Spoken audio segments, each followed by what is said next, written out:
আসসালামু আলাইকুম। শুরু করছি আমি তো ভালোবাসি তোকে পর্ব ৬ লিখেছেন সালমা চৌধুরী। আমির ভাইয়ের সাথে কথা বলেছে। এই খুশিতে মেঘ সারা বাড়ি ছুটছে। কে বলবে এই মেয়েটা এক সপ্তাহ রুম থেকে বের হয়নি, কারোর সাথে কথা পর্যন্ত বলেনি। আজ সে মিম আর আদিকে নিয়ে দুষ্টামি খুনসুটি মগ্ন। মিম আর আদিও যেন আপুকে এভাবে পেয়ে বড্ড খুশি। হঠাৎ জান্নাত আপু বাড়িতে ঢুকলো। মেঘকে এত হাসি খুশি দেখে জান্নাত আপু খুশি হলো। এই এক সপ্তাহে জান্নাত আপু যতদিন এসেছে প্রতিদিনই মেঘ মনমরা হয়ে বসে থাকে। পড়া ধরলে পারলে বলে, না পারলে চুপ থাকে। আপু বোঝালো সাড়া নেই, বুঝছে কিনা তাও বলে না। জান্নাত আপু কম করে হলেও ২০ বার জিজ্ঞেস করে, মেঘ তোমার কি হয়েছে বলো। মেঘ কিছুই বলে না। এতে জান্নাত আপু চিন্তিত ছিল। উনি নিজে থেকেই অনেক বুঝিয়েছেন রেজাল্ট নিয়ে যেন চিন্তা না করে, অ্যাডমিশন টেস্ট নিয়ে যেন না ভাবে, কিন্তু মেঘ এসবে কোনো সাড়া দেয়নি। তাই আজ মেঘকে খুশি দেখে জান্নাত আপুর মুখে সহসা হাসি ফুটে উঠেছে। জান্নাত আপু ডাকলেন, মেঘ। সোফায় বসা মেঘ পিছনে ফিরে তাকিয়ে জান্নাত আপুকে দেখে ছুটে আসে। মেঘ বলল, আপু কেমন আছো? আলহামদুলিল্লাহ ভালো, তুমি কেমন আছো? আলহামদুলিল্লাহ ভালো। আপু তুমি একটু বসো, আমি রুম থেকে বই খাতা নিয়ে আসছি। বলে সিঁড়ি দিয়ে ছুটছে রুমের দিকে। জান্নাত হাস্যজ্জ্বল মুখে তাকিয়ে আছে মেঘের দিকে। সত্যি বলতে ছটপটে স্বভাবের মেয়েরা হঠাৎ শান্ত হয়ে গেলে সবার নজরে পড়ে যায়। মেঘের ক্ষেত্রেও তেমনটাই হয়েছে। জান্নাত আপুর পড়ায় মেঘের সম্পূর্ণ মনোযোগ আছে আজ। পড়ানোর আগেই সব বুঝে ফেলেছে। জান্নাত আপুর পড়িয়ে যাওয়ার পর আরো ১-২ ঘন্টা মিম আর আদির সাথে আড্ডা দিয়েছে মেঘ। নিজেও পড়েছে না, ওদেরও পড়তে দিচ্ছে না। এতে অবশ্য মা কাকিয়া আজ কিছুই বলছে না। মেয়েটা যে হাসি খুশি আছে এতেই সবার ভালো লাগছে। মোজাম্মেল খান এবং আলী আহমদ খান বাসায় ফিরেছেন কিছুক্ষণ আগে। ফ্রেশ হয়ে খেতে বসেছেন। মেঘও আজ সবার সাথে খেতে বসেছে। আবির ভাইয়ের চেয়ারের দিকে তাকিয়ে মুচকি হাসলো। মনে মনে ভাবলো, মিস ইউ আবির ভাই। আলী আহমদ খান মেঘকে জিজ্ঞেস করলেন, মেয়েটা ভালো পড়াচ্ছে তো আম্মু? মেঘ হাসি মুখে উত্তর দিল, আপু অনেক ভালো পড়ায় বড় আব্বু, কোনো সমস্যা হলে জানিও। স্বাভাবিকভাবেই কথাটা বললেন আলী আহমদ খান। মেঘও শান্ত সুরে বলল, ঠিক আছে বড় আব্বু।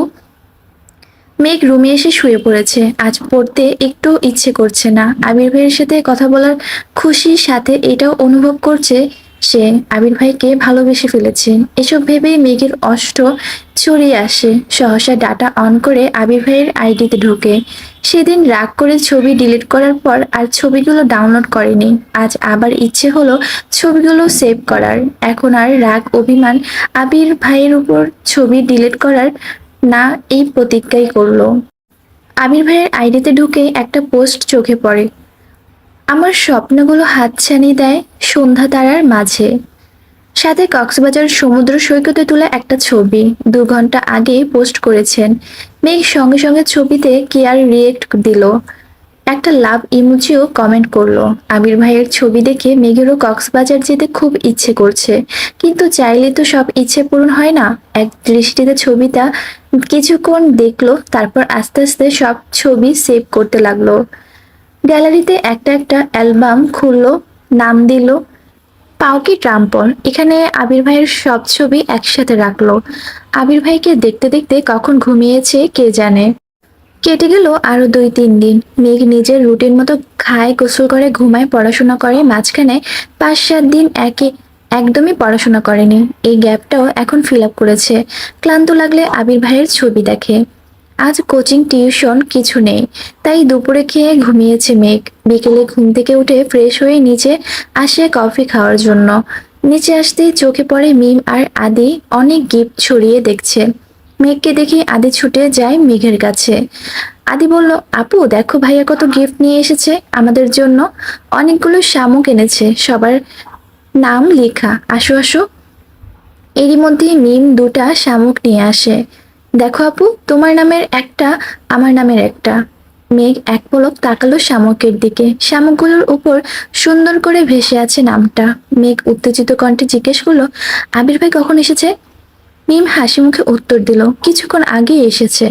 মেঘ আর কিছু না বলে সিঁড়ি দিয়ে ব্যস্ত পায়ে উঠতে লাগলো। মিম পেছন থেকে ডাকলো, আপু কোথায় যাচ্ছ? আরো গিফট আনছে ভাইয়া, আসো দেখে যাও। মেঘ গলা উঁচু করে বলল, একটু পরে আসছি। হুটোপুরি করে উঠে অন্তহীন ছুটে আবির ভাইয়ের রুমের দিকে।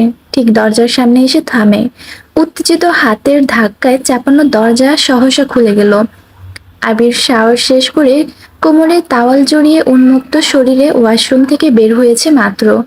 সারা শরীরে বিন্দু বিন্দু পানিতে চিকচিক করছে, প্রশস্ত বুকের লোমগুলোতে পানি জমে আছে, চুলগুলো থেকে টুপটুপ করে পানি পড়ছে। মেঘের দিকে নির্বাক চোখে তাকিয়ে আছে আবির। মেয়েটার এলোমেলো চুলগুলো উড়ছে এদিক সেদিক। এই কয়দিনে অষ্টাদশের মুখটা মলিন হয়ে গেছে, গায়ের রঙও কিছুটা চেপে গেছে। গভীর দৃষ্টিতে তা পরখ করতে ব্যস্ত আবির। এদিকে আবির ভাইয়ের আবেশিত নেশাভরা চোখের চাউনিতে অষ্টাদশের কোমল মনে অশান্ত অস্থির ঢেউ আছড়ে পড়ে। মনে হচ্ছে সিডোর, আইলা, জলোচ্ছ্বাস সবকিছু একসাথে হানা দিয়েছে। এতদিন পর প্রিয় মানুষটাকে দেখছে, তাও আবার এই অবস্থায়। আবির ভাইকে এই অবস্থা দেখে মেঘের অন্তঃস্থলে শিহরণ জাগায়। মেঘের মনে অকস্মাৎ গান বেজে উঠল। দৃষ্টিতে যেন সে রাসপুতিন, খুন হয়ে যাই আমি প্রতিদিন। নামধাম জানি সাথে তার সবকিছু, তবুও নিলাম আমি তার পিছু। টেনে হিজড়ে অনেক কষ্টে দৃষ্টি নামালো মেঘ। বক্ষ স্পন্দন জোরালো হলো, অষ্টাদশের ভেতরটা ভরে এলো। এ যেন প্রশান্তির হাওয়া। আবির তখনও দুর্বদ্ধ দৃষ্টিতে তাকিয়ে আছে অষ্টাদশের পানে। মেঘ গলা খাকারি দিয়ে দীর্ঘশ্বাস ফেলে মাথা নিচু করে কাঁপা কাঁপা কণ্ঠে বলল, সরি। আবির এবার হুঁশ ফিরে অবাক চোখে তাকিয়ে কপাল কুঁচকে বলল, সরি কেন? মেঘ কণ্ঠ খাদে নামিয়ে জবাব দিল, অসময়ে চলে আসছি তাই। এতটুকু বলে চলে যেতে নেয় মেঘ। আবির হঠাৎই গম্ভীর গলায় বলে উঠল, দাঁড়া, কি বলতে এসেছিলে বল। মেঘ তৎক্ষণাৎ শীতল কণ্ঠে বলল, ভুলে গেছি। আবির কয়েক সেকেন্ড থামলো, তারপর ঠোঁটের কোণায় দুষ্ট হাসি নিরুদ্দেশ কণ্ঠে বলল, মনে করে বল, তারপর যাবি। আবির ভাইয়ের কথা শুনে মেঘের হাত পা কাঁপাকাঁপি শুরু হয়ে গেছে। আবির ভাই থাপ্পড় দিবে না তো?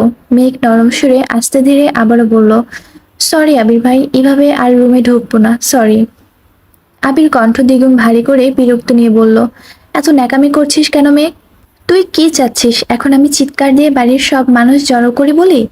ও মা গো, ও বাবা গো, মেঘ আমার সর্বনাশ করে ফেলেছে। আমায় খালি গায়ে দেখে ফেলেছে, এখন আমার কি হবে? আবির ভাইয়ের মুখে এমন কথা শুনে মেঘ হাঁ করে তাকালো আবির ভাইয়ের দিকে। আবির ভাইয়ার খালি গা দেখে মনের ভিতর পুনরায় উতাল পাতাল শুরু হয়ে যাচ্ছে।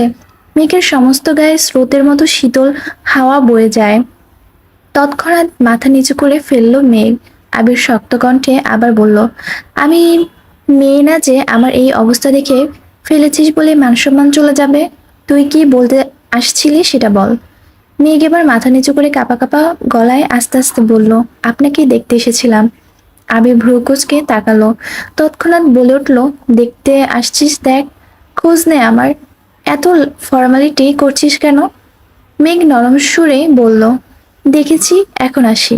ঘুরে এক পা ফেলতে আবির ডাকলো, তোর সাথে কথা আছে, বস এসে। মেঘ ঠায় দাঁড়িয়ে পড়ল সেখানে। মেঘের এবার রক্ত সঞ্চালন বন্ধ হওয়ার পরিস্থিতি হলো। মুখ তুলে তাকাতেও পারছে না, মনে মনে বলছে, আল্লাহ বাঁচাও। আবির আবার বলল, বসতে বললাম তোকে। মেঘ ধীরস্থির পায়ে এগিয়ে এসে বিছানায় কোনায় বসেছে, চিবুক নামিয়েছে গলায়, দৃষ্টি তার ফ্লোরে। আবির একটা টি শার্ট হাতে নিয়ে ঘুরে এসে মেঘের থেকে কিছুটা দূরে বসেছে। আবির কঠিন সুরে বলল, কি হয়েছে তোর? মেঘ আবারও কাঁপা কাঁপা কণ্ঠে বলল, আবির ভাই আপনি কিছু একটা পরুন প্লিজ। আবির মুচকি হেসে ভেজা শরীরের হাতের গেঞ্জিটা পরে নিল আর বলল, এবার শান্তি হয়েছে, এখন বল কি হয়েছে তোর। মেঘ চিবুক নামিয়ে শীতল কণ্ঠে উত্তর দিল, কিছু হয়নি। রাগান্বিত সুরে আবির বলল, মেঘ ভাবছি তোকে মেডিকেলে বিক্রি করে দিব। মেঘের সংকীর্ণ মুখটা আরো বেশি ছোট হলো, নিবু নিবু করে চোখ তাকালো আবির ভাইয়ের দিকে, পাতলা অধর নেড়ে বলল, কেন, আমি কি করেছি? আবির অভিভূতের ন্যায় নিষ্পলক চেয়ে রইল মেঘের দিকে। প্রখর তপ্ত সুরে বলল, এই যে তুই ঠিকমতো খাচ্ছিস না, দিনকে দিন কঙ্কাল হইতেছিস। তোকে এই বাড়িতে রাখার থেকেও মেডিকেলে রাখলে বেশি কাজ দিবে। কণ্ঠ ভিজে এলো মেঘের, নেত্রদ্বর টলমল করছে, কাঁপা কাঁপা গলায় বলল, খাই তো আমি।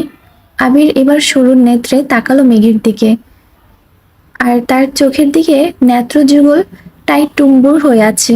পল্লব ফেলে পানি গড়িয়ে পড়বে গাল বেয়ে। আবির দীর্ঘশ্বাস ফেলে বলা শুরু করলো, এই কয়দিনে না তুই ঠিকমতো খেয়েছিস আর না তুই ঠিকমতো কোনো কাজ করেছিস। খাওয়া আর ঘুম যে ঠিকমতো করিসনি তা তোকে দেখলেই বোঝা যাচ্ছে। চুলগুলো কতদিন আশ্রাস না আল্লাহই জানে। এমনকি তুই পড়াশোনা করিস না, কোচিং টিউশন প্রতিটা পরীক্ষায় কম নাম্বার পেয়েছিস। একটু থেমে রাগে কটমট করে বলল, তুই কি পড়াশোনা করতে চাচ্ছিস না? তুই পড়াশোনা না করলে বল, আমি বাড়ির সবার সাথে কথা বলে নিব। আজকের পর কোনোদিন তোর বই নিয়ে বসতে হবে না, এর জন্য তোকে কেউ কিচ্ছু বলবে না। মেঘের গাল বেয়ে অঝরে পানি পড়ছে, কান্নারত কণ্ঠে বলল, আমি পড়াশোনা করব ভাইয়া। আবির পুনরায় গৌরভার কণ্ঠে বলল, এক সপ্তাহে কোচিং টিউশন পরীক্ষা কম নাম্বার পাওয়ার কারণ কি? মেঘ ভনিতা ছাড়াই বলে উঠল, কম পাইনি তো। আবির দাঁতে দাঁত চেপে কণ্ঠ তিনগুণ ভারী করে বলল, আমার সামনে অন্তত পক্ষে মিথ্যে বলিস না। প্রতিটা 30 মার্কের পরীক্ষায় তুই 12, 15, 20 পেয়েছিস, এগুলো কি খারাপ মার্ক না? এই মার্ক পেলে তুই জীবনে চান্স পাবি? মেঘ অকস্মাৎ আবির ভাইয়ের দিকে তাকায়, আওয়াজবিহীন কান্নায় গাল বেয়ে গলায় এসেছে অশ্রুরা। ভেজা কণ্ঠে অবাক চোখে তাকিয়ে বলল, আপনি কিভাবে জানেন? আবির উদ্বেলিত ভঙ্গিতে তাকিয়ে আছে অষ্টদশীর পানে, শক্ত কণ্ঠে বলল, মেঘ, আমি তোকে ছাড় দিয়েছি, ছেড়ে দেইনি। তুই কি ভাবছিস তোর কোনো খবর আমার কাছে নেই? তোর কোচিং এর পরিচালক আমার স্কুল ফ্রেন্ড। তাছাড়াও তোর নাম্বারের পাশে গার্ডিয়ানের যে নাম্বারটা দেওয়া কোচিং সেটাও আমার নাম্বার। তুই পরীক্ষায় কত পাস, তোর কবে কি পরীক্ষা, সব মেসেজ যেমন তোর কাছে যায় তেমনি আমার কাছেও আসে। তোর টিউশনের স্যারও আমার পরিচিত। তুই যেদিকে পা দিবি সবটাই কিন্তু আমার দখলে, তাই মিথ্যা বলা কোনো কিছু লুকানোর চেষ্টা কখনো করবি না। মেঘ আহাম্মকের মতো তাকিয়ে কথাগুলো শুনল, দুরু দুরু বুক কাঁপছে। উদগ্রীব চোখ দুটো লম্বা চওড়া মানুষটার মুখের দিকে, কান্না থেমে গেছে, গালের পানি দাগ স্পষ্ট। উদ্বেগহীন চাউনি আবির ভাইয়ের দিকে। কয়েক মুহূর্তে চোখাচোখি হলো দুজনের, শেষমেশ আবির ভাই দৃষ্টি ফেরালো। মেঘ আর কিছু বলার ভাষা খুঁজে পাচ্ছে না, চুপচাপ পা বাড়ায় দরজার দিকে। আবির সহসা ডাকে, দাঁড়া। মেঘের পা কাঁপছে। আবির হাতে একটা শপিং ব্যাগ নিয়ে এগিয়ে আসলো মেঘের কাছে। আবির ভাই কাছাকাছি আসতেই নাকে লাগলো চিরচেনা পরিচিত গতরের গন্ধ। মাত্র শাওয়ার নেওয়ার সেই গন্ধটা যেন অন্যরকম সুন্দর লাগছিল। আবির শপিং ব্যাগ এগিয়ে দিল মেঘের দিকে আর বলল, এগুলো তোর। আর আজকের পর পরীক্ষা, পড়াশোনা, নিজের যত্ন, একটুখানি ত্রুটি যদি আমি দেখি তাহলে আর মুখে কিছু বলবো না, যা এখন। আবির ভাইয়ের ঠান্ডা হুমকিতে কম্পিত হলো অষ্টাদশীর দেহ। আঙ্গুল শুদ্ধ কাঁপছে, কাপা হাতে শপিং ব্যাগ নিয়ে ছুটে পালালো রুম থেকে। নিজের রুমে দরজা ঠেলে ভিতরে ঢুকলো। শপিং ব্যাগটা বিছানার পাশে রেখে বিছানায় শুয়ে পড়লো মেঘ। শপিং ব্যাগটা খুলে দেখার ইচ্ছেও করছে না, ইচ্ছে থেকেও বড় বিষয়ে সেই শক্তিটাও পাচ্ছে না। বিছানায় শুয়ে চোখ বন্ধ করতেই চোখের সামনে ভেসে উঠল আবির ভাইয়ের সেই উন্মুক্ত দেহ, গায়ে চিকচিক করতে থাকা বিন্দু বিন্দু পানি, সেই ধারালো চাউনি। অষ্টাদশীর হৃদয়ে লাগছে বসন্তের হাওয়া। হৃৎপিণ্ডের কম্পনের মাত্রা এতটাই তীব্র যা সহ্য করতে না পেরে মেঘ ডান হাত দিয়ে চেপে ধরেছে, কিন্তু তাতেও যেন কম্পন থামছে না। সহসা চোখ মিলে তাকালো মেঘ। চোখের সামনে থেকে যেন আবির ভাই সরছেই না। চোখ বন্ধ করলেও আবির ভাইকে দেখছে, চোখ মেলে থাকলেও আবির ভাইকেই দেখছে। আর বারবার মাথায় আসছে আবির ভাইয়ের বলা কথাগুলো, মেঘ তাকে ছাড় দিয়েছে, ছেড়ে দেয়নি। আবার মনে হচ্ছে তুই যেদিকে পা দিবি সবটা আমার দখলে। এসব ভেবেই বারবার কেঁপে উঠছে অষ্টাদশীর, সাথে এক অন্যরকম অনুভূতির কাজ করছে। প্রতিটা মেয়ে চায় তার প্রিয়জন তাকে আগলে রাখুক, চোখে চোখে রাখুক। তেমনি মেঘের কাছে আবির ভাইও প্রিয় মানুষ। আবির ভাই যদি বোনের নজরে দেখে তারপরও তো মেঘকে নিয়ে ভাবে, এটা ভেবেই মানসিক শান্তি পাচ্ছে মেয়েটা। এভাবে চললো 30 মিনিটের উপরে, তারপর ঘুমের দেশে তলিয়ে গেল মেঘ। উঠল ঠিক সন্ধ্যা নামার আগে, ফ্রেশ হয়ে এসে তৎক্ষণাৎ শপিং ব্যাগটা টেনে আনলো নিজের কাছে। শপিং ব্যাগটা উল্টে সবগুলো জিনিস বিছানার উপর ফেললো। অনেক ছোট ছোট জিনিস এলোমেলো হয়ে পড়ে আছে বিছানার উপর, কম করে হলে 15-20টা হাতের ব্রেসলেট, মুক্তার মালা, কানের দুলের সংখ্যা অগণিত। দেখে মনে হচ্ছে উনি বেশি দেখার সময় পাননি, যা পেয়েছেন সব নিয়ে এসেছেন। বড় একটা শামুকে লেখা মাই পারসিউট, আর একটা শামুকে লেখা। এছাড়াও অসংখ্য ছোট ছোট শামুক, একটা কাচের বয়ম ভরা যার সবগুলি আবির নিজের হাতে কুড়িয়ে এনেছে। এগুলো বাদে আরো যা যা সাজার জিনিস ছিল, খাবার জিনিস, সেগুলো টেস্ট ভালো, এগুলো দিয়েছে মেঘকে। মেঘ বিস্ময়কর চোখে তাকিয়ে দেখছে সবগুলো জিনিস। প্রিয় মানুষের নাম অথবা প্রিয়জনের কণ্ঠ যেখানে আকাশ সম মন খারাপ দূর করতে সক্ষম, সেখানে তার দেয়া সামান্যতম উপহারও অমূল্য সম্পদ। আবির ভাই যে তার কথা ভেবে আলাদাভাবে জিনিসগুলো এনেছে, এতেই যেন অষ্টাদশী খুশিতে আত্মহারা হয়ে গেছে। একটা মুক্তার মালা গলায় পরলো, দু হাতে দুটো ব্রেসলেট, কানেও দুল পরলো এক সেট, ঠোঁটে হালকা গোলাপি কালার লিপস্টিক দিয়েছে। উত্তেজিত পায়ে বাহিরে বের হলো নিজের রুম থেকে। সিঁড়ি দিয়ে নামতে যাবে, তখনই চোখ পড়ে আবির ভাই উঠতেছে সিঁড়ি দিয়ে। হয়তো কোথাও গিয়েছিল। মেঘ সিঁড়ি দিয়ে আর নামেনি, ঠায় দাঁড়িয়ে আছে সেখানে। বুকের ভেতর ধুকপুক ধুকপুক করছে। আবির ভাই কাছাকাছি কাছাকাছি আসতেই উচ্চিত কণ্ঠে বলে উঠল, আবির ভাই, আমাকে কেমন লাগছে? আবির সিঁড়ি থেকে চোখ তুলে মেঘের দিকে তাকালো। কয়েক সেকেন্ড পর চোখ নামিয়ে বলল, ভালো। এমন ভাবশীল উত্তরে মেঘের উত্তেজনা মিলিয়ে গেছে, মলিন হয়ে গেল মুখটা। তবুও কিছুটা স্বাভাবিক সুরে বলল, থ্যাংক ইউ আবির ভাই। আবির নিজের মতো রুমে দিকে চলে গেল। মেঘ কিছুক্ষণ এখানেই দাঁড়িয়ে থাকে আর মনে মনে বলে, সুন্দর লাগছে বললে কি আপনার জাত চলে যাবে, হিটলার একটা। মেঘ কিছুক্ষণ দাঁড়িয়ে মনে মনে আবির ভাইকে খুব করে বকলো, তারপর মন শান্ত করে সিঁড়ি দিয়ে নেমে চলে গেল মিমের রুমে। মিম এখনো নিচেই আছে, 2-3 দিনের মধ্যেই উপরের রুমে চলে আসবে। মেঘ মিমের রুমের দরজায় দাঁড়াতেই মিম চোখ তুলে তাকালো। মেঘকে দেখে উত্তেজনায় চোখ বড় বড় করে তাকালো, সহসা উঠে এলো কাছে। মিম বলল, আপু, মাশাআল্লাহ, তোমাকে অনেক সুন্দর লাগছে। মুক্তার মালাতে তোমার মুখটা চকচক করছে। মেঘ দাঁত বের করে হাসলো। মিম তৎক্ষণাৎ ড্রেসিং টেবিলের ড্রয়ার থেকে শপিং ব্যাগ বের করে মেঘের হাতে দিল।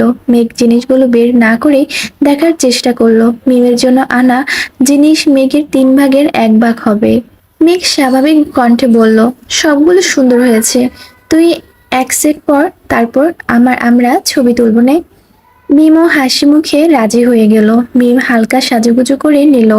তারপর দুই বোন সোফায় বসে ছবি তোলায় ব্যস্ত হলো। ওদের হাসির শব্দ শুনে আদিও রুম থেকে ছুটে এসেছে। আদিকে সহ 3 ভাই বোন বেশ কিছু ছবি তুলল। তারপর ছবি দেখে খুনসুটি করতে লাগলো, কাকে কোন ছবিতে কেমন লাগছে এইসব নিয়ে। আবির সিঁড়ি দিয়ে ব্যস্ত পায়ে নামছে। মেঘের চোখে পড়তে আকস্মিক হাসি থেমে গেল মেঘের। মাথা নিচু করে বিড়বিড় করে বলল, তোরা রুমে গিয়ে পড়তে বস, আমিও রুমে চলে যাই। আবির দ্রুত পায়ে হেঁটে ডাইনিং টেবিলের কাছে এসে মাকে জিজ্ঞেস করলো, আম্মু, রান্না হয়েছে? মালিহা খান বলল, হ্যাঁ, রান্না শেষের দিকে। খেতে দিব তোকে? হ্যাঁ। ওইদিকে মেঘ চুপি চুপি সিঁড়ি দিয়ে উঠতে থাকে। বিকেলেই আবির ভাই পড়া নিয়ে কথা শুনিয়েছে, এখনো আড্ডা দিচ্ছে দেখলে নিশ্চিত মাইর দিবে। এই ভয়ে রুমে যেতে নাই মেঘ। 4-5টা সিঁড়ি উঠলো কিনা অকস্মাৎ আবির ডেকে উঠল, মেঘ, এদিকে আয়। আবির ভাইয়ের কথায় থমকে দাঁড়ায় মেঘ, মনে মনে আল্লাহ আল্লাহ করছে। ধীর গতিতে নিচে নেমে ডাইনিং টেবিলের কাছে আসলো। আবির পকেটে হাত দিয়ে টেবিলে হালকা ধাক্কা দিয়ে দাঁড়িয়ে আছে। দাঁড়ানোর স্টাইল দেখে মেঘ পুরাই ফিদা। অষ্টাদশীর মনের ভিতর ধুকপুক ধুকপুক শুরু হয়েছে। মাথা নিচু করে দাঁড়ালো মেঘ। আবির গম্ভীর কণ্ঠে বলল, খেতে বস। মেঘ ভয়ে ভয়ে তাকিয়ে নরম সুরে বলল, খিদে নেই পরে। এতটুকু বলতে চোখ পড়ল আবির ভাইয়ের চোখের দিকে। চোখ রাঙিয়ে তাকিয়ে আছে। মেঘের হাত পা কাঁপতে শুরু করেছে, আর কিছু বলার সাহস করলো না। চুপচাপ চেয়ার টেনে বসে পড়লো। আবিরও এবার টেবিলে ঘুরে নিজের চেয়ার টেনে বসলো। মেঘ মাথা নিচু করে চুপচাপ বসে আছে। আবির একবার মেঘের দিকে তাকাচ্ছে, আবার ঘাড় ঘুরিয়ে রান্নাঘরে দেখছে। মালিহা খান আর হালিমা খান টেবিলে খাবার রাখতে ব্যস্ত হলো। আবির একটা প্লেটে ভাত দিয়ে এগিয়ে দিল মেঘের দিকে, ছোট করে বলল, নে খা। মেঘ কোমল হাতে প্লেট ধরতে হাত বাড়ায়, কিন্তু হাত পায়ের সাথে শরীরের কাঁপাকাঁপি তীব্রতায় প্লেট পড়ে যেতে নেয়। আবির ছেড়ে দিতে নিয়েও মেঘের অবস্থায় আবার প্লেট ধরতে ব্যস্ত হলো। রাগান্বিত কণ্ঠে বলল, তোর শরীরের কতটুকু শক্তি বুঝ এখন। হাত বাড়িয়ে মেঘের সামনে প্লেট রেখে নিজে খাওয়াতে মনোযোগ দিল। আবির ভাইয়ের কথায় মেঘ মাথা নিচু করে ছোট করে ভ্যাংচি কাটলো আর বিড়বিড় করে বলল, আপনি সামনে আসলেই তো আমার সব শক্তি বিলীন হয়ে যায়, আমি কি করব? আবির তীক্ষ্ণ দৃষ্টিতে তাকালো মেঘের দিকে, কণ্ঠ দ্বিগুণ ভারী করে বলল, তুই কি ভাত খাবি নাকি থাপ্পড় খাবি? মেঘ আবির ভাইয়ের কথায় আটকে উঠল, আস্তে আস্তে খাওয়া শুরু করে। মেঘের এই ধীরস্থির গতিতে খাওয়া দেখে আবির বেশ কয়েকবার তীক্ষ্ণ দৃষ্টিতে তাকিয়েছে, কিন্তু কিছু বলছে না। নিজের খাওয়া শেষ করে বেসিন থেকে হাত ধুয়ে এসে পুনরায় চেয়ারে বসলো। মেঘ তখনও আস্তে আস্তে খাচ্ছিল, কিন্তু আবির ভাইয়ের আবার বসা দেখে বুকটা কেঁপে ওঠে। খাওয়াটা গতির কিছুটা বাড়িয়ে দিয়েছে। আবির বিস্ময়কর চোখে তাকিয়ে আছে অষ্টাদশীর দিকে। গলায় মুক্তার মালা জল জল করে করছে মুখটা। খুব মনোযোগ দিয়ে দেখছে মেঘের খাওয়া। মেঘ এক প্রকার নাকে মুখে খাবার শেষ করেছে, কিন্তু শেষ হওয়ার আগে আবির ভাই আবারও প্লেটে খাবার দিল।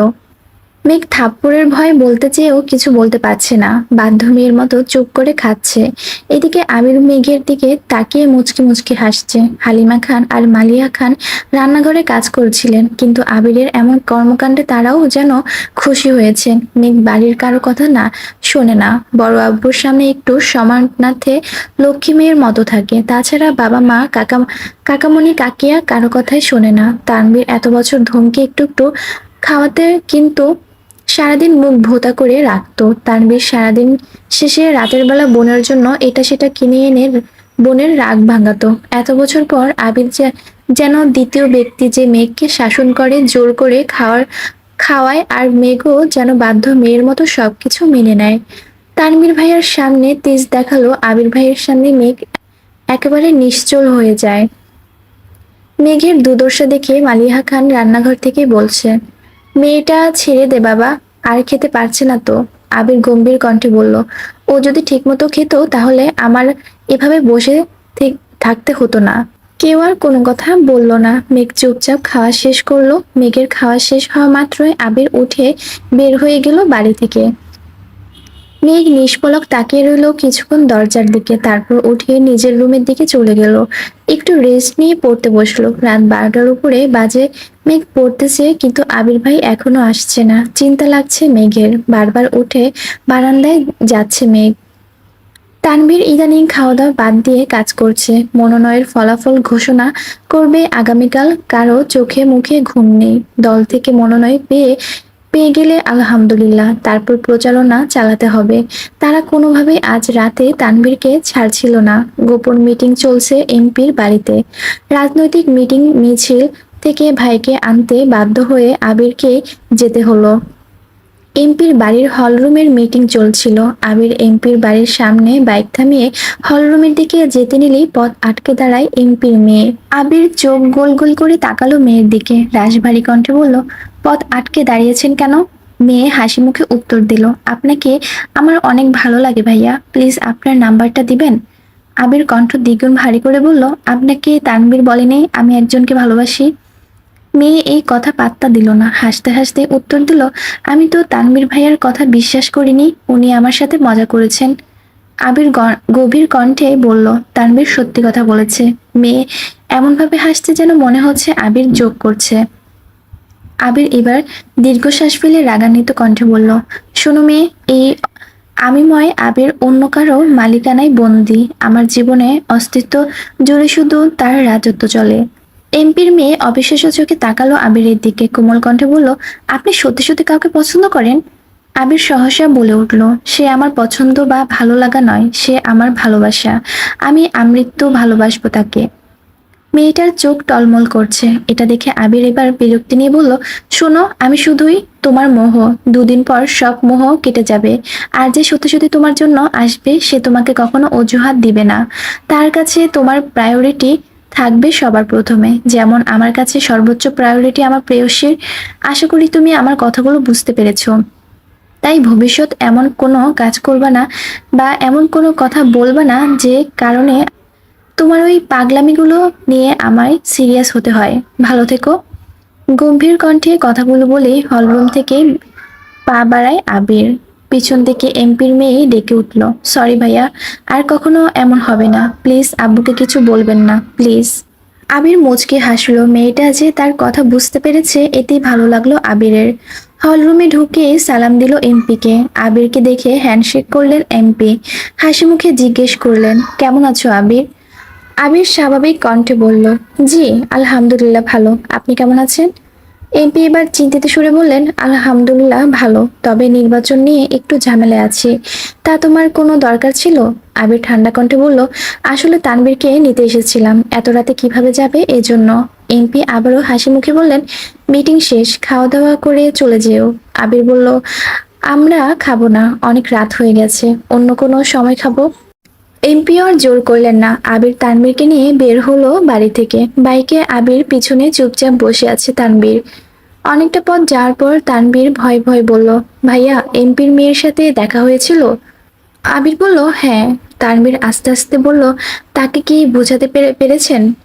আবির গম্ভীর কণ্ঠে বলল, আমার বোঝানো তো বুঝিয়েছি, কিন্তু সে কতটা বুঝেছে এটা এখন মূল্য বিষয়। তানভীর এবার অভিযোগের সুরে বলল, আমি কি করব বলো ভাইয়া? কোনো দরকারে এমপির সাথে দেখা করা, গুরুত্বপূর্ণ মিটিং, সবকিছু এমপির বাড়িতে হওয়া। আমার দেখা দেখা যায় প্রতিদিন অন্ততপক্ষে দু একবার এমপির বাড়িতে আসতেই হয়, আর এই মেয়ে যেন বসেই থাকে কখন আমি আসব। দেখলেই ছুটে আসে, তোমার কথা জিজ্ঞেস করে শুধু। আমি কতবার বলেছি তুমি একজনকে পছন্দ করো, বিয়ে ঠিক? মেয়ে কোনো কথায় পাত্তাই দেয় না। আমি এড়িয়ে গেলেও মেয়ে পথ আটকে দাঁড়ায়। এমপির চোখে এটা পড়লে তো আমাকে কালারিং বানাবে, ভাববে মেয়ের সাথে আমার কিছু চলে, তখন তো ঝামেলায় আমি ফাঁসবো। তাই তোমাকে বলেছি। একদমে কথাগুলো বলল তানবীর। আবির স্বাভাবিক কণ্ঠে বলল, সমস্যা নাই, মেয়ে আশা করি আর কিছু বলবে না তোকে, তুই তোর কাজে মনোযোগ দিস। এরই মধ্যে বাসায় চলে এসেছে দুজন। প্রায় রাত 1:30। আবির ভাই বাড়িতে ঢুকলো বাইক নিয়ে, পিছনে তানবীর ভাইয়া। আবির ভাইকে দেখে মেঘের চিন্তিত মলিন মুখটা তৎক্ষণাৎ জ্বলজ্বল করে উঠেছে। সেই 12টায় থেকে অপেক্ষা করেছে আবির ভাইয়ের জন্য। বারান্দায় দাঁড়িয়ে আকাশের তারা গুনে শেষ করে ফেলেছে মনে হয়, কিন্তু আবির ভাই আসছিল না। মেঘ দীর্ঘশ্বাস ফেলে প্রফুল্ল মেজাজে দেখতে লাগলো আবির ভাইকে। বাসায় ঢোকার আগ পর্যন্ত যতটা দেখা যাচ্ছিল, তারপর চুপচাপ শুয়ে ঘুমিয়ে পড়ল। সকালে আবির রুম থেকে বের হয়ে করিডোর থেকে নিচে তাকালো, ডাইনিং টেবিলে মেঘ নেই। এত রাত করে ঘুমানোর জন্য মেঘ সকালে ঘুম থেকে উঠতে পারেনি। আবির মেঘের দরজায় টোকা দিল। দুবার শব্দ হতেই মেঘের মধ্যে টলতে টলতে এসে দরজা খুলে দিল মেঘ।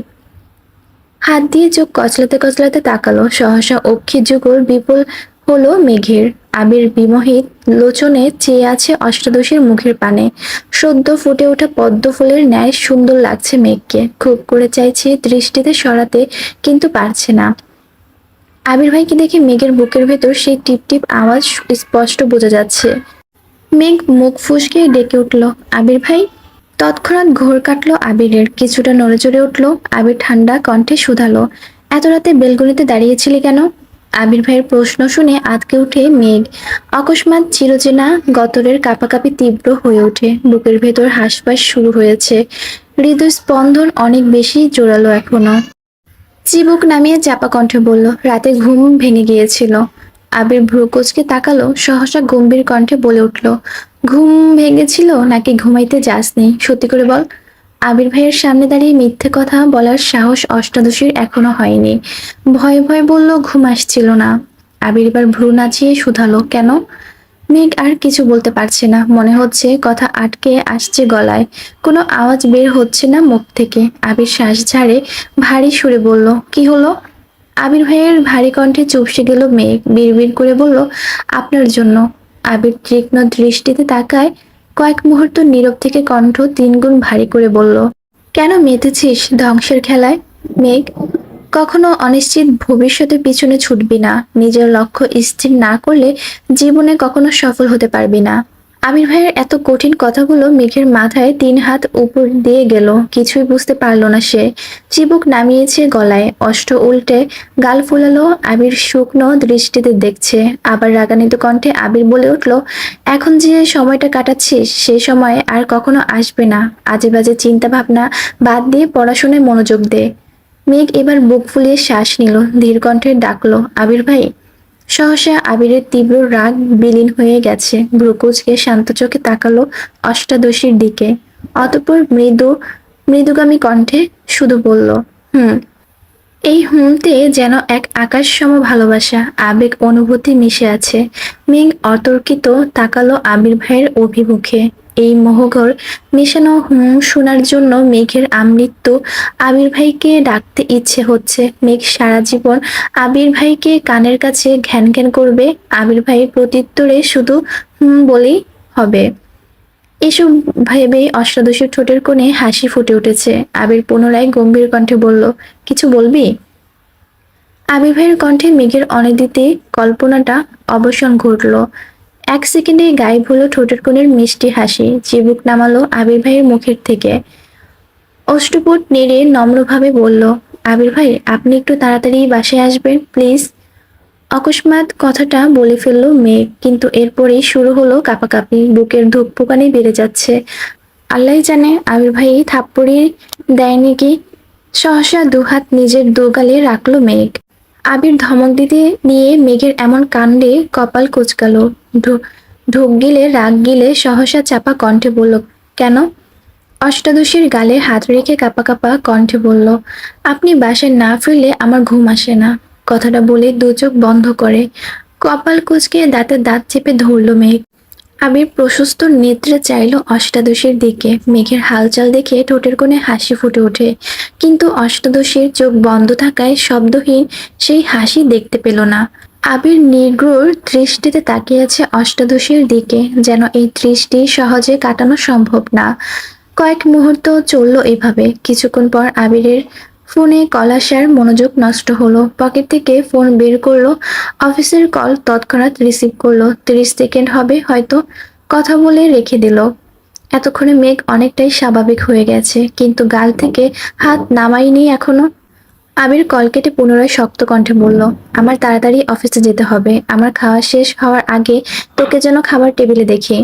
এই বলে করিডোরের দিকে পা বাড়ালো আবির। মেঘ পিছন দিকে কোমল কণ্ঠে আবার ডেকে উঠল, আবির ভাই। আবির সহসা উত্তর দিল, হুম।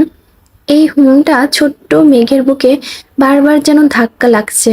কোমল কণ্ঠে বলল, বলেন না, বললেন না তো তাড়াতাড়ি আসবেন কিনা। আবির ঘাড় ঘুরিয়ে তাকালো। মেঘ সঙ্গে সঙ্গে মাথা নিচু করে ফেলল। আবির কিছুটা গম্ভীর কণ্ঠে বলল, আসতে পারি যদি তুই আমার কথা মানিস। আর কিছু না বলে দ্রুত পায়ে নেমে গেল নিচে। আবির ভাই এত সহজে মেনে নিয়েছে ভেবেই খুব খুশি লাগছে মেঘের। দ্রুত ফ্রেশ হয়ে চুলগুলো ঠিকঠাক করে হুটোপুটি করে নিচে নামতে লাগলো। হাসি মুখে এসে বসলো আবির ভাইয়ের বিপরীতে। একবার দেখলো আবির ভাইকে, প্লেটের দিকেও তাকালো, কিন্তু ততক্ষণে আবির ভাইয়ের খাওয়া শেষের দিকে। মেঘ খাওয়া শুরু করতে করতে আবির ভাই খাওয়া শেষ করে উঠে ফ্রেশ হয়ে অফিসের উদ্দেশ্যে চলে যাচ্ছে। মেঘ এক মুহূর্ত তাকিয়ে রইল আবির ভাইয়ের দিকে, তারপর স্বাভাবিক হয়ে খেতে শুরু করলো। আবির ভাইয়ের এত কথার মধ্যে হুঁটাই যেন বারবার কানে বাজছে মেঘের। সবগুলো কথার মনে পড়েছে। খাওয়া শেষ করে রুমে গিয়ে শুয়ে শুয়ে আবির ভাইয়ের কথা ভাবছে। মেঘ মনে মনে নিজেকে প্রশ্ন করছে, সেই প্রশ্নের উত্তর নিজেই দিচ্ছে। সব সময় সব প্রশ্নের একটাই উত্তর পেল। আবির ভাই চান আমি ভালোভাবে পড়াশোনা করি, তার মানে এতেই আবির ভাই খুশি হবেন? আজ থেকে আমি সিরিয়াসলি পড়াশোনাই করব, তারপর দেখব আবির ভাই আমার সাথে ভালোভাবে কথা বলে কিনা। কিছুক্ষণ শুয়ে থেকে সব ভেবে সহসা উঠে পড়তে বসলো। মেঘ সবসময় জোরে পড়ে। মেঘ পড়লে করিডোর থেকে তো শোনা যায়, পাশাপাশি তানভীর বা আবিরের রুম থেকে শোনা যায়। গোসল, নামাজ, কোচিং, টিউশন সবকিছু সময় মতো করছে মেঘ, যেন আবির ভাই আর রাগ দেখাতে না পারে। কি সব ধ্বংসের কথা বলল। এসব কথা কঠিন কথা যেন আর না শুনতে হয়। আবির ভাই যেন সর্বদা কোমল ভালোবাসা মিশ্রিত কণ্ঠে বলে, আর কিছুই বলতে হবে না। এইদিকে মনোনয়ন ফলাফল ঘোষণা করা হয়েছে। তানভীরদের এমপি দলীয় প্রতীকে মনোনীত হয়েছেন। পার্টি অফিস থেকে শুরু করে এমপির বাড়ি পর্যন্ত হইচই শুরু হয়েছে। নিষেধাজ্ঞা অমান্য করে সব গণহারে মিছিল দিচ্ছে। প্রথমবারের মতো মনোনীত হয়েছেন এমপি। তানভীর সহ সভাপতি, সাধারণ সম্পাদক, সাধারণ সদস্যরা মিষ্টি খাওয়াচ্ছেন সবাইকে। এক পর্যায়ে এমপির বাড়িতে গেল তানভীর সহ আরো 2-4 জন। এমপির মেয়ে হাসিমুখে তানভীরের সামনে এসে দাঁড়ালো। বাবা মনোনয়ন পেয়েছে, এতে মেয়ের খুশির সীমা নেই, কিন্তু তানভীর মেয়েকে দেখে কিছুটা ঘাবড়ে গেছে। আবির ভাইয়া গত রাতে বুঝিয়ে গেল, তারপরও যদি মেয়ে পাগলামি করে আর সেটা এমপির নজরে পড়লে তানভীর শেষ। তানভীর কিছুটা ভীত গলায় বলল, কিছু বলবেন? এমপির মেয়ে হাসি মুখে উত্তর দিল, হ্যাঁ ভাইয়া। তানভীর কপাল কুঁচকে বলল, কি? এমপির মেয়ে হাসি মুখে থামিয়ে কিছুটা গম্ভীর কণ্ঠে বলল, আই এম সরি ভাইয়া, আমি আপনাকে এই কিছুদিনে অনেক জ্বালিয়েছি। আপনি এতবার বলেছেন আবির ভাইয়ার গার্লফ্রেন্ড আছে, কিন্তু আমি বিশ্বাস করিনি। গতকাল আবির ভাইয়াও বলে গেছেন ওনার জীবনে অন্য কেউ আছে। এজন্য আমি সিদ্ধান্ত নিয়েছি আর কোনোদিন ওনার কথা জিজ্ঞেস করব না আপনাকেও আর বিরক্ত করব না কখনো। আপনি অনেক ভালো। আমি চাই আপনি আব্বুর জন্য সর্বোচ্চ চেষ্টা করুন যাতে আব্বু এমপি হতে পারেন। তানবীরের চোখ ছানাবড়া হয়ে গেল। মনে মনে বলছে, বাহ ভাইয়া, তোমার 2 মিনিটের কথায় আমার 15 দিনের সমস্যা সমাধান করে দিল। You are great bro. হাসি মুখে বলল, তুমি যে বুঝতে পেরেছো এতেই খুশি। এতটুকু বলে মেয়ের থেকে বিদায় নিয়ে এমপির সাথে দেখা করতে চলে গেল। বর্ষাকাল শুরু হয়ে গেছে, কিন্তু এখনো বৃষ্টি শুরু হয়নি। আজ বিকেল থেকে আকাশে মেঘের গর্জন। মেঘ কোচিং শেষে বাসায় এসেছে। মেঘের গর্জনের শব্দে পড়তে বসতে ইচ্ছে করছে না, তাই বেলকনিতে দাঁড়িয়ে আছে। গোধূলি বেলায় টিপ টিপ বৃষ্টি পড়া শুরু হয়েছে। মেঘ বেলকনিতে দাঁড়িয়ে রাস্তার মানুষের ছুটোছুটি দেখছে। সবাই ছুটছে নিজস্ব গন্তব্যে। মেঘ মেঘ বেলকনিতে থেকে হাত বাড়িয়ে বৃষ্টির ছোঁয়ায় চেষ্টা করছে। বৃষ্টির ফোঁটার স্পর্শে মেঘের সমস্ত অনুভূতিরা যেন অবশ হয়ে যাচ্ছে। হাত বৃষ্টিতে রেখে কল্পনার জগতে বিচরণ করছে মেঘ। বৃষ্টির বাড়ার সঙ্গে সঙ্গে বৃষ্টির ছিটেফোঁটো মেঘের চোখে মুখে পড়তেই হুঁশ ফিরল অষ্টাদশীর। বেলকনি থেকে রুমে চলে গেল। তাওলে দিয়ে হাত মুখ মুছে বিছানায় বসলো। মোবাইলের ডাটা অন করতেই একটা নোটিফিকেশন আসছে। ফেসবুকে ঢুকতেই সামনে আসলো আবির ভাইয়ের পোস্ট। অফিসের বেলকনি থেকে তোলা হাতের ছবি। ফোঁটায় ফোঁটায় বৃষ্টির পানি জমে আছে হাতে, সাথে বৃষ্টি নিয়ে সুন্দর একটা ক্যাপশনও দিয়েছে। মেঘ মনোযোগ দিয়ে ছবিটা দেখছে, অনুভূতির যেন নাড়াচাড়া দিয়ে উঠেছে মনের ভিতর। আবির ভাইও বৃষ্টির হাত ভিজিয়েছে, তার মানে আবির ভাইও বৃষ্টি ভালো লাগে। ভাবতেই লাজুক হাসলো মেঘ। নিজের ভালো লাগা গুলো যদি ভালোবাসার মানুষের সাথে মিলে যায় তাহলে আর কি লাগে। সন্ধ্যার পর ঘন্টা দুয়েক পড়াশোনা করলো মেঘ। বৃষ্টি বেশি থাকার কারণে জান্নাত আপু আসবেন না বলেছেন। বাড়ির কর্তারা বাড়ি ফিরে এসেছেন সেই বৃষ্টি শুরুর দিকে। গাড়িতে চলাচল করায় বৃষ্টি ছুতেই পারেনি ওনাদের। তানবীরও হই হুল্লোড় করে বাড়ি ফিরেছে ঘন্টাখানেক আগে। আকলিমা খান ডাকছেন সবাইকে খাবার খাওয়ার জন্য। মেঘ নেমেই একবার দেখলো ডাইনিং টেবিলের দিকে। আবির ভাই এখনো ফিরলেন কিনা বাকি সবাই আছেন। মেঘ পা বাড়ালো টেবিলের দিকে, তখনই কাক ভেজা হয়ে ফিরেছে আবির। মাথা থেকে পা পর্যন্ত ভিজে একাকার অবস্থা। মেঘ চেয়ারের হাতল ধরে দাঁড়িয়ে পড়ল। আবিরের এই অবস্থা দেখে মোজাম্মেল খান বলে উঠলেন, কিরে, এই বৃষ্টির মধ্যে আসতে গেলি কেন? বৃষ্টি কমলে আসতে পারতি। আবির চুল ঝাড়তে ঝাড়তে উত্তর দিল, অফিসে বসে থাকতে ইচ্ছে করছিল না। সিঁড়ির দিকে যাচ্ছে মালিহা খান ডেকে বললেন, তুই কি এখন খাবি নাকি পরে খাবি? আবির সিঁড়ি দিয়ে উঠতে উঠতে বলল, 5 মিনিটে আসছি আমি। 5 মিনিটের মধ্যে ফ্রেশ হয়ে একটা হালকা গোলাপি রঙের শর্ট হাতার টি শার্ট সাথে কালো ট্রাউজার পরে নিচে নামলো। ততক্ষণে মোজাম্মেল খান আলী আহমদ খান চলে গেছেন। তানবীরের খাওয়া শেষের দিকে আবির চেয়ার টেনে বসতে নিলে মেঘের নজর পড়ে আবির ভাইয়ের দিকে। এই প্রথমবার আবির ভাই শর্ট হাতার টি শার্ট পরেছে, তাও আবার সাদা। কালো রং বাদে। মেঘ শব্দহীন হেসে উঠল। দৃষ্টি আর আবির ভাইতে নিবদ্ধ। আবির বসে বলল, congratulation Tanvir, go ahead, best of luck. মেঘের দৃষ্টি এবার তানবীর ভাইয়ার দিকে যায়। তানবীর ভাইয়ের খুশিতে গদগদ করে উত্তর দিল, থ্যাংক ইউ সো মাচ ভাইয়া।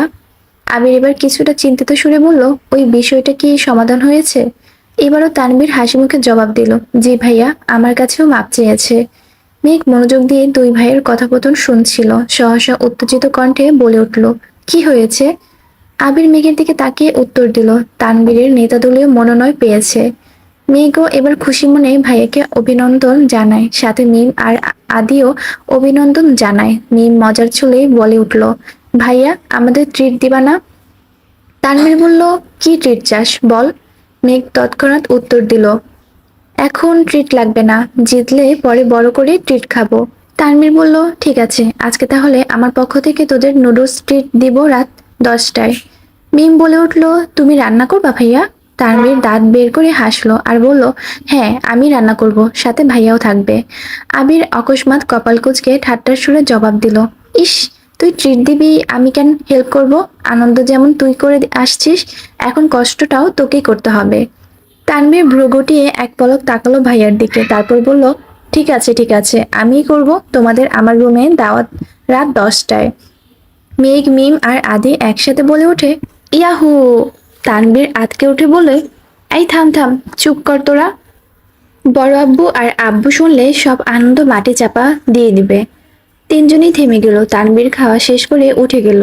মেঘ খাচ্ছে আর আবির ভাইকেও একটু পরপর দেখছে। কয়েকবার দেখার হঠাৎ আবির চোখ তুলে তাকাতেই চোখাচোখি হলো দুজনের। মেঘ তখন শান্ত চোখে তাকিয়ে আছে। মেঘের চাউনি দেখে আবির কপাল কুচকালো, কিন্তু মেঘের সে দিকে নজর নেই। মিম আর আদি খাচ্ছে, তাই আবির কোনো কথা না বলে টানা 2-3 ভ্রু নাচালো। এতক্ষণে মেঘের আবেশ কাটে, লাজুক হেসে মাথা নিচু করে ফেলে। মেঘ মাথা নিচু করেই খাবার শেষ করলো। রুমে গিয়ে আবারও পড়তে বসলো মেঘ। আবির খাওয়া শেষ করে কিছুক্ষণ মা, মামুনি আর কাকিয়ার সাথে গল্প করলো। এত রাতে বাড়ি ফেরার তাদের সাথে ঠিকমতো কথাই হয় না ছেলেটার। গল্প শেষে নিজের রুমে যাওয়ার পথে কানে ভেসে আসে মেঘের পড়ার শব্দ। মুচকি হেসে রুমে চলে গেল।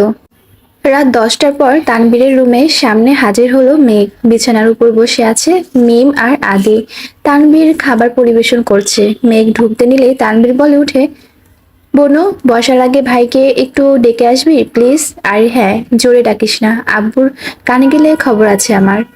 মেঘ মলিন হাসলো। মনের ভিতর ধুকপুক ধুকপুক শুরু হয়ে যাচ্ছে মেঘের। গুটি গুটি পায়ে এগিয়ে গেল আবির ভাইয়ের রুমের দিকে। দরজা খোলাই ছিল। মেঘ দরজার থেকে উকি দিল ভিতরে, কিন্তু রুমে কেউ নেই। ধীর পায়ে ভিতরে ঢুকে বেলকনির দিকে পা বাড়ালো মেঘ। আবির ভাই গ্রিলে হাত রেখে তাকিয়ে আছে আকাশের পানে। বৃষ্টি কম, তবে আকাশের মেঘের গর্জন হচ্ছে, আর কিছুক্ষণ পর পর বিদ্যুৎ চমকাচ্ছে। মেঘের খুব ইচ্ছে করছে আবির ভাইয়ের পাশে দাঁড়িয়ে বৃষ্টি উপভোগ করতে, তাই চুপচাপ আবির ভাইয়ের পাশে দাঁড়িয়ে পড়েছে। একটু পরপর বিদ্যুৎ চমকানো দেখে আটকে উঠছে মেঘ। দিনের বেলা বৃষ্টি তার যতই পছন্দ হোক না কেন, রাতের বেলা বৃষ্টি হলে মেঘ কখনোই বেলকনিতে বের হয় না। শব্দের মাত্রা তীব্র হলে কানে আঙ্গুল দিয়ে ঘুমায়। আজ সাহস করে রাত 10টায় আবির ভাইয়ের পাশে পাশে তো দাঁড়িয়েছে, কিন্তু বিদ্যুৎ চমকানো দেখে বারবার বুক কেঁপে উঠেছে অষ্টাদশীর। আবির তখনও দুর্বোধ্য দৃষ্টিতে চেয়ে আছে অসীম দূরত্বে। সহসা বলে উঠল, মনে জোর নেই তাহলে এখানে দাঁড়িয়ে আছিস কেন? মেঘ আবির ভাইয়ের দিকে তাকালো, কিন্তু আবির ভাইয়ের অভিব্যক্তি বোঝা গেল না। তাকিয়ে আছে আকাশের পানে। মেঘ ভাবছে আবির ভাইয়ের কি সব দিকে চোখ আছে। মেঘ আস্তে আস্তে বলল, ভাইয়া ডাকতে বলেছে আপনাকে। আবির স্বাভাবিক কণ্ঠে বলল, তুই যা, আমি আসছি। মেঘ রুমে ঢুকতে নিতে ঠাডার শব্দ হয়, সাথে বিদ্যুৎ চলে যাওয়ার চিৎকার দিয়ে উঠল। আবির 2 কদম এগিয়ে সহসা মেঘের হাত ঝাপটে ধরে বলে, কি হয়েছে, ভয় পেয়েছিস? আবির পুনরায় বলল, তুই ভিতরে ঢুক, আমি আছি, ভয় পাইস না। মেঘ 2 হাতে আঁকড়ে ধরলো আবির ভাইয়ের হাত। গুটি গুটি পায়ে ভিতরে ঢুকলো। আবির এক হাতে বিছানার উপর থেকে ফোনটা নিয়ে ফ্ল্যাশ চালালো। মেঘ ততক্ষণে শক্ত করে ধরে আছে আবির ভাইয়ের হাত। ফোনের আলোতে স্পষ্ট দেখা যাচ্ছে মেঘের ভয়ের তো মুখমণ্ডল, কপাল কুঁচকে চোখ বন্ধ করে রেখেছে। আবির কোমল কণ্ঠে বলল, কিছু হয়নি, তাকা। মেঘ আস্তে আস্তে চোখ পিট পিট করে তাকালো। চোখ পড়লো আবির ভাইয়ের হাতের দিকে। 2 হাতে খামচে ধরে আছে আবির ভাইয়ের হাত। ততক্ষণ আর ছেড়ে দিল হাত। ততক্ষণে বিদ্যুৎ চলে এসেছে। মেঘ আর আবির ভাইয়ের দিকে তাকালো না, ছুটে চলে গেল রুম থেকে। ধীর পায়ে ঢুকলো তানভীর ভাইয়ার রুমে। বিছানার এক কোণায় বসে পড়লো মাথা নিচু করে। 1 মিনিটের মধ্যে আবিরও রুমে ঢুকলো। তানভীর সবাইকে খাবার দিতে ব্যস্ত হলো। নুডলস, চা, বিস্কুট সাথে মুড়ি মাখিয়েছে। আবির তানভীরের দিকে তাকিয়ে ঠাট্টার সুরে বলল, বাহ, এত আয়োজন, সাবাস। তানভীর হাসি মুখে বলল, খেতে ভালো না হলে কেউ অভিযোগ করবে না।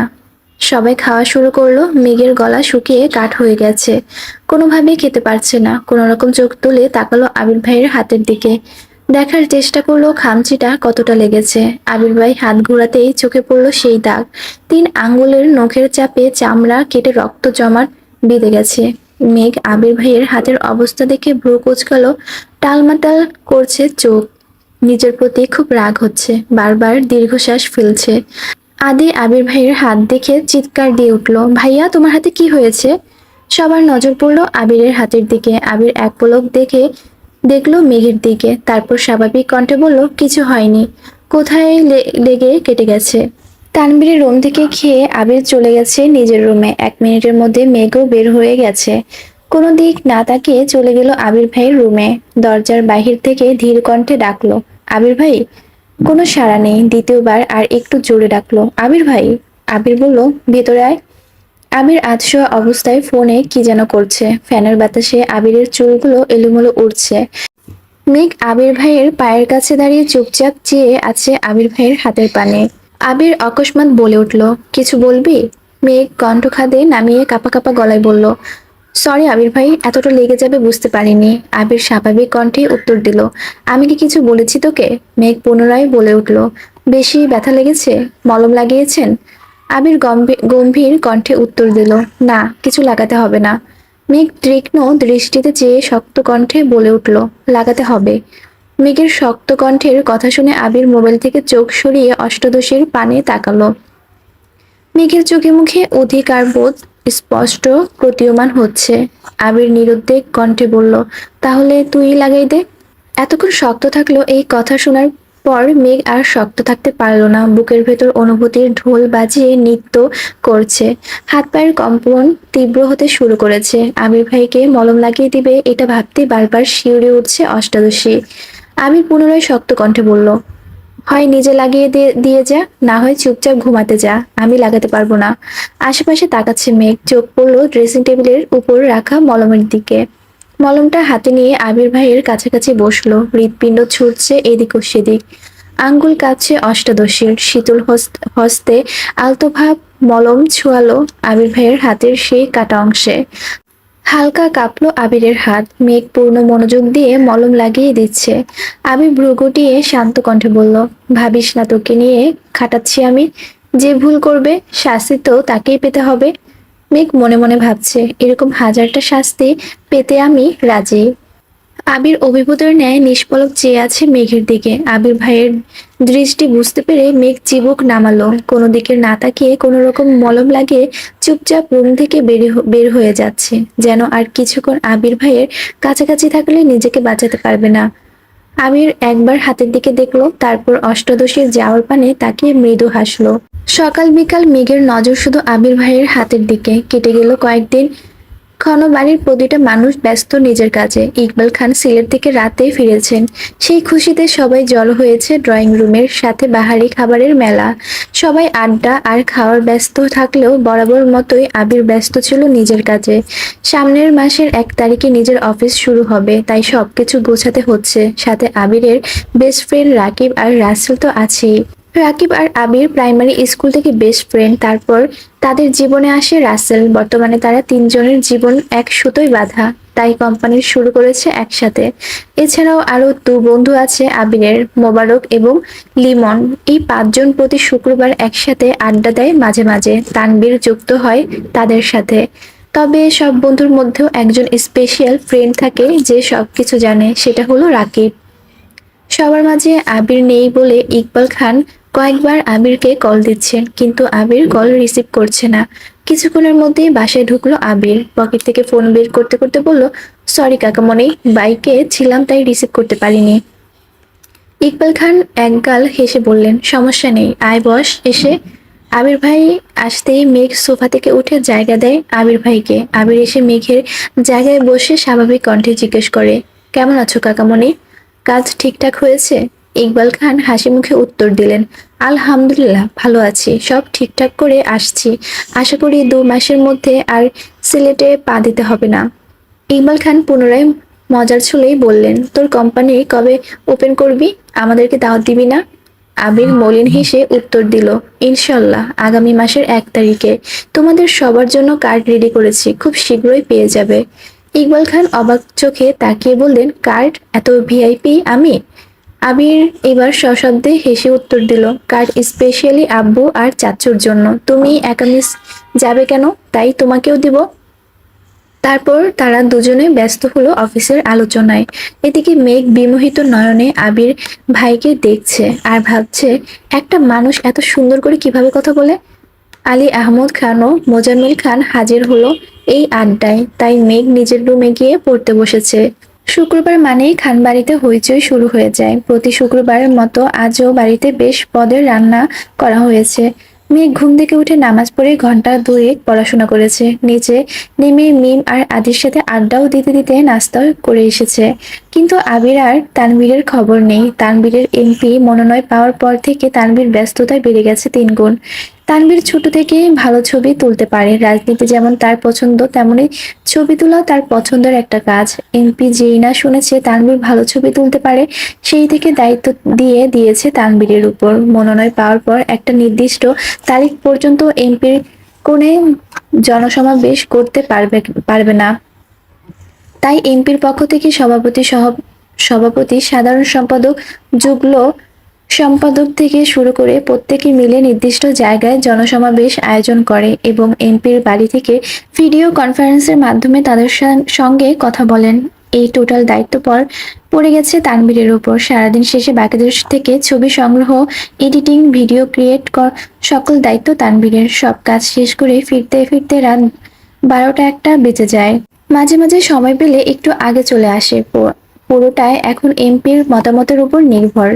ইদানিং আবির 8-9টার মধ্যেই বাড়িতে ফিরে আসে। সময় সুযোগ মিললে তানভীর বাসায় এসে খেয়ে আবিরের বাইক নিয়ে আবার বের হয়। রাত করে ফেরার কারণ সকালে উঠতে একটু দেরি হয়ে যায়। আর যেহেতু শুক্রবার, তাই রিল্যাক্সে ঘুমাচ্ছে দুই ভাই। কিন্তু এদিকে মেঘ ছটফট করছে। 10টার উপরে বেজে গেছে, এখনো আবির ভাই কেন উঠছে না তা ভেবেই কুল কিনারা পাচ্ছে না। আবির যে বৃহস্পতিবার রাতে ঘুমায় না তা তো অষ্টাদশী জানেই না। বৃহস্পতিবার রাত শুধু আবিরের শোকের রাত। ভোরবেলা নামাজ পড়ে ঘুমায়, উঠে 12টার দিকে, তারপর গোসল করে নামাজে যায়। অষ্টাদশীর কোমল মনকে কোনোভাবেই মানাতে পারছে না, তাই এত কিছু না ভেবে ছুটে গেল আবির ভাইকে ডাকতে। শান্ত হস্তে দরজা ধাক্কা দিল, সহসা খুলে গেল দরজা। জানালার পর্দা টানা, রুমে আলো পরিণত সীমিত, ফ্যানের বাতাসে পর্দা উঠছে এদিক সেদিক। মেঘ প্রথমেই বিছানার দিকে তাকায়, বারবার পর্দা সরে যাওয়ায় বাহির থেকে আসা সূর্যের আলো চোখে মুখে পড়ছে আবিরের। মেঘ আপাদমস্তক দেখল আবির গভীর ঘুমে মত্ত, উন্মুক্ত শরীর, পেট পর্যন্ত পাতলা কাঁথা দিয়ে ঢাকা। চোখ সরালো মেঘ, দৃষ্টি পড়ল আবির ভাইয়ের তমাটে চেহারায়। কি অপরূপ সেই মুখমণ্ডল! সবাই ফর্সা ছেলেদের পিছনে ছুটে, আর মেঘ যেন এই তমাটি চেহারায় গুরু গম্ভীর, অনুভূতিহীন হিটলার স্বভাবের লোকটার প্রতি মাত্রা অতিরিক্ত দুর্বল হয়ে যাচ্ছে। মেঘের হৃৎপিণ্ডের পিটপিট শব্দ যেন জানান দিচ্ছে, সামনে আগালে তোর মৃত্যু নিশ্চিত। তবুও মেঘ পা টিপে টিপে আগাচ্ছে আবির ভাইয়ের কাছে, যেন উপরের শব্দ না হয়। আবির ভাইয়ের কাছাকাছি গিয়ে থামে। আবির অবসন্ন চেহারাটা গভীর মনোযোগ দিয়ে দেখছে মেঘ। ঘুমন্ত অবস্থাতেই আবির ভাইয়ের সৌন্দর্য যেন একটুখানিও কমেনি, বরং তা বেড়ে গেছে বহুগুণে। গাল ভর্তি ছাপদাড়ি, সামনের দিকের লম্বা চুলগুলো ফ্যানের বাতাসে বারবার কপালে এসে পড়েছে। মেঘের মনে হচ্ছে আবির ভাইয়ের থেকে সুদর্শন পুরুষ দ্বিতীয়টা নেই। মেঘের হৃৎপিণ্ড ছুটছে দিক বিদিক, নিঃশ্বাসের শব্দ জোরালো হলো। ফ্যানের নিচে দাঁড়িয়েও ঘামতে শুরু করেছে মেঘ। ভাবছে চলে যাবে, কিন্তু এই শোভিত পুরুষকে রেখে যেতে পারছে না। মেঘের ইচ্ছে করছে সারা জীবন এভাবেই আবির ভাইকে দেখতে। মেঘ দাঁড়িয়ে থাকার শক্তি পাচ্ছে না, তাই আবির ভাইয়ের পাশে বিছানাতেই বসে পড়েছে। আবির তখনও ঘুমের দেশে নিমজ্জিত, অষ্টাদশীর অভিনিবেশের ন্যায় চেয়ে আছে। সব বাধা পেরিয়ে দীর্ঘশ্বাস ছেড়ে মেঘ আস্তে করে ডাকলো, আবির ভাই। ঘুমন্ত আবিরের থেকে কোনো উত্তর আসেনি। মেঘের খুব ইচ্ছে করছে আবির ভাইকে ছুঁয়ে দিতে। মেঘ আরেকটু এগিয়ে আবিরের কাছাকাছি বসলো, কাঁপা কাঁপা হাত ছোঁয়ালো আবির ভাইয়ের গাল ভর্তি ছোট ছোট দাড়িতে। সঙ্গে সঙ্গে শিউরে উঠল সমস্ত শরীর। বোধশক্তি হওয়ার পর জীবনে প্রথমবার মেঘ নিজে ইচ্ছেতেই কোনো পুরুষকে ছুঁয়েছে, যে ছোঁয়ার মিশে আছে ভালোবাসা। অন্যরকম অনুভূতি জাগিয়ে দিচ্ছে অষ্টাদশীর হৃদয়ে। সহসা আবির ডান হাতে চেপে ধরলো নিজের গালে রাখা অষ্টাদশীর হাত। মেঘের হাত কাঁপছে, দুনিয়া ঘুরছে, বক্ষে উথাল পাথাল ঢেউ, বরফের ন্যায় জমে যাচ্ছে সম্পূর্ণ শরীর। আবির ঘুমের মধ্যেই মেঘের আঙ্গুলের ভাঁজে আঙ্গুল ডুবায়, গাল থেকে তুলে নিজের হাতের মুঠোয় নেয়। আবিরের হাতের মধ্যে মেঘের আঙ্গুলগুলো কাঁপছে দেখে আবির আর একটু শক্ত করে চেপে ধরল। মেঘের ভয়ে ভয়ে তাকিয়েছে আবির ভাইয়ের মুখের দিকে। আবির তখনও চোখ বন্ধ করেই শুয়ে আছে। অকস্মাৎ আবির আধো ঘুমন্ত কণ্ঠে বলে উঠল, আমি ছুঁয়ে দিলে সামলাতে পারবি তো মেঘ? মেঘ দুর্বোধ্য দৃষ্টিতে চেয়ে আছে আবির ভাইয়ের মুখ বিবরে, আর ভাবছে এখনো আধো ঘুমে আছে মানুষটা, কিভাবে বুঝলো আমি এটা? আবির এক হাতে কাঁথাটা পেট থেকে টেনে বুকে তুলল, আরেক হাতে তখন মেঘের হাত চেপে ধরে আছে। আবির পুনরায় কণ্ঠ ভারী করে বলল, এভাবে হুটহাট আমার রুমে আসবি না, যা তা হয়ে যাবে তখন আমার কিছু বলতে পারবি না। সঙ্গে সঙ্গে শক্ত করে ঝাপটে ধরা হাতটা ছেড়ে দেয়। মেঘ নির্বোধের মতো চেয়ে আছে আবির ভাইয়ের দিকে। আবির ভাইয়ের কথাটা বোঝার চেষ্টা করছে, কিন্তু মোটা মাথায় কিছুই ঢুকছে না। রুমে আসলে কি এমন হবে? আবির পুনরায় বলল, এভাবে চেয়ে থাকিস না, আমার শরম করে। মেঘ সহসা চোখ গোল গোল করে তাকায়, কিন্তু আবির ভাইয়ের অভিব্যক্তি বোঝার ক্ষমতা তার এখনো হয়নি। মেঘ চুপচাপ রুম থেকে বের হয়ে গেছে। ঘণ্টাখানেক পর আবির উঠে শাওয়ার নিয়ে কালো পাঞ্জাবির সাথে সাদা প্যান্ট পরে নামাজের উদ্দেশ্যে নামছে। ইকবাল খানও রেডি হয়ে বেরিয়েছেন রুম থেকে। ইকবাল খান আবিরকে দেখে ডাকলো, কিরে নামাজে যাচ্ছিস? আবির ঘাড় ঘুরিয়ে তাকিয়ে উত্তর দিল, হ্যাঁ, তুমি যাবে না? হ্যাঁ যাবো তো, আদি আসছে, ওকে নিয়ে যাই, দাঁড়া একটু। ইকবাল খান বলল। মেঘ সিঁড়ি দিয়ে নামতে গিয়ে আবির ভাইকে দেখে ঠায় দাঁড়িয়ে পড়ল। সকালের ঘটনা মনে পড়ে যায় মেঘের। কালো পাঞ্জাবিতে মারাত্মক সুন্দর লাগছে আবির ভাইকে। নিজেকে নিজে সান্ত্বনা দিল, কিছু সুন্দর জিনিস দূর থেকে দেখাই শ্রেয়, কাছে গেলে ঝলসে যাবি। এক পা এক পা করে পিছন দিকে উঠছে। আবিরের দৃষ্টি পড়ে সিঁড়িতে থাকা অষ্টাদশীর দিকে। মেঘের কাণ্ডে আবির কপাল কুঁচকালো, তীক্ষ্ণ দৃষ্টিতে চেয়ে বোঝার চেষ্টা করলো। আবির ভাইয়ের তাকানো দেখে মেঘ সহসা ছুটে রুমে চলে যায়। আবির, আদি আর ইকবাল খানও নামাজের জন্য চলে গেছেন। তানভীরও রেডি হয়ে দ্রুত বেরিয়ে যায়। এই সুযোগে মেঘ খেতে আসে।